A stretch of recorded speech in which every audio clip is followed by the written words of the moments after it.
회사에서 구성원 면담을 하거나 외부에서 개인 컨설팅을 진행할 때 팀장이 되고 싶다, 팀장 자리로 이직 자리를 알아보고 있다, 이런 이야기를 하면서 보통 제 연차 정도면 팀장을 한 번쯤 경험해봐야 하지 않을까요? 팀원 관리를 해보는 경험이 필요하다고 생각합니다. 이런 이유로 팀장이 되고 싶다고 말하는 분들을 종종 만나게 됩니다.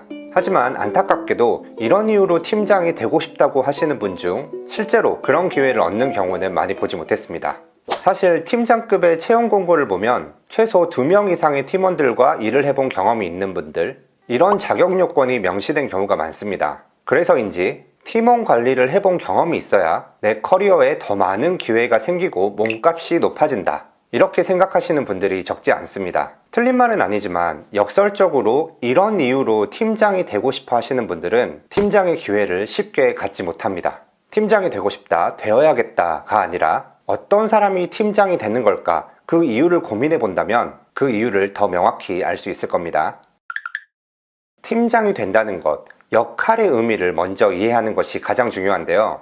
팀장, 팀이 생긴다는 것, 팀원이 생긴다는 것은 이제는 너 혼자서 해결할 수 없는 문제, 더 많고 더 복잡한 문제들이 너의 책임으로 주어질 거야, 이런 의미라고 생각합니다. 그래서 회사에서 팀원들을 만들어주는 겁니다. 혼자서는 해결할 수 없는 더 많은 문제들을 맡겨야 하고 이전보다는 더 어려운 문제를 다뤄야 하기 때문입니다. 그래서 팀장이 된다는 것의 무게감을 잘 이해하고 공감하며 그 무게를 견디기로 결정한 사람들이 팀장이 되는 겁니다. 오히려 이런 무게감을 깊이 이해하고 있는 사람 중에서는 너무 어린 나이에, 너무 이른 연차에 팀장 기회가 빠르게 오는 것을 오히려 부담스러워 하기도 합니다. 물론 팀장 자리를 제안받는다는 것은 조직에서의 인정을 의미하는 것이기에 기쁜 일일 수도 있지만 그만큼의 책임이 따르는 일이기 때문에 마냥 즐겁지만은 않겠죠.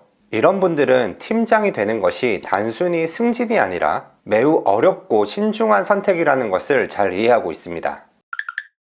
제 영상 중 가장 많은 조회수를 기록한 팀장이 되면 망가지는 사람들의 특징, 영상에서 다뤘던 사례들도 결국 팀장이 된다는 것에 대한 공감대가 부족했던 경우일 수 있습니다.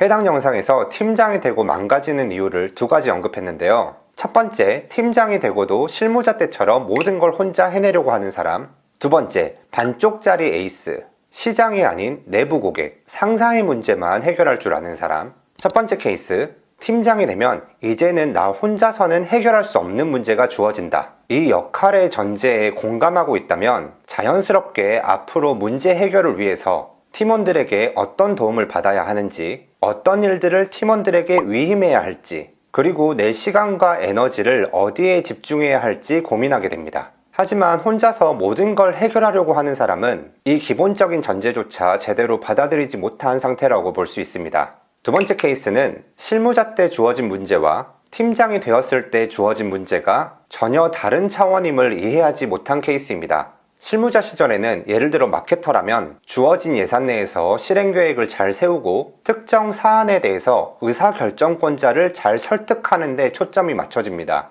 의사결정권자에 대한 이해도가 높아질수록 설득력 있는 제안을 할 수 있고 더 많은 인정을 받을 확률도 높아지죠. 그런데 팀장이 되면 의사결정의 주체로 역할이 바뀝니다. 이제는 예산을 어떻게 사용할지, 어떤 고객들에게 집중할지 스스로 결정해야 합니다. 이런 결정을 위해서는 보이지 않는 시장의 고객에 대한 이해가 필수적입니다. 내부 고객을 잘 설득하는 것만으로도 실무자 수준에서는 인정을 받을 수 있지만 팀장이 된다면 외부 시장과 불확실한 상황 속에서 의사결정을 내리는 주체가 되어야 합니다.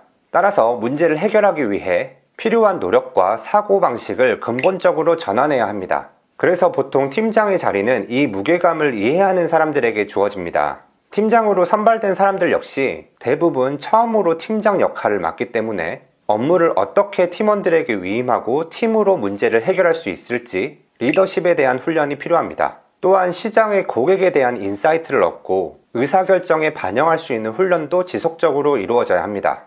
결국 회사에서는 팀장이라는 역할에 대한 공감대가 형성된 사람들을 먼저 선별하고 이후 그들에게 이러한 훈련을 요구하고 적극적으로 지원하는 것이 중요하겠죠. 하지만 역할에 대한 공감대 없이 단순히 연차가 쌓였으니 팀장 경험이 필요하다, 팀원을 관리하면서 리더십을 키우고 싶다, 이런 식으로 접근하는 사람들에게는 안타깝게도 팀장의 기회가 주어지기 어렵습니다. 설령 기회가 주어진다 할지라도 그 자리를 오래 유지하기는 쉽지 않을 가능성이 큽니다. 특히 요즘 같은 시대에는 연차의 의미가 예전보다 상당히 작아졌습니다. 만약 내가 내 연차에 비해서 중요한 일을 맡지 못하고 있다라는 생각이 든다면 내가 진정으로 조직의 성장을 위해서 책임지고 싶은 문제가 무엇인지 한번 조직의 입장에서 생각해보면 좋을 것 같습니다.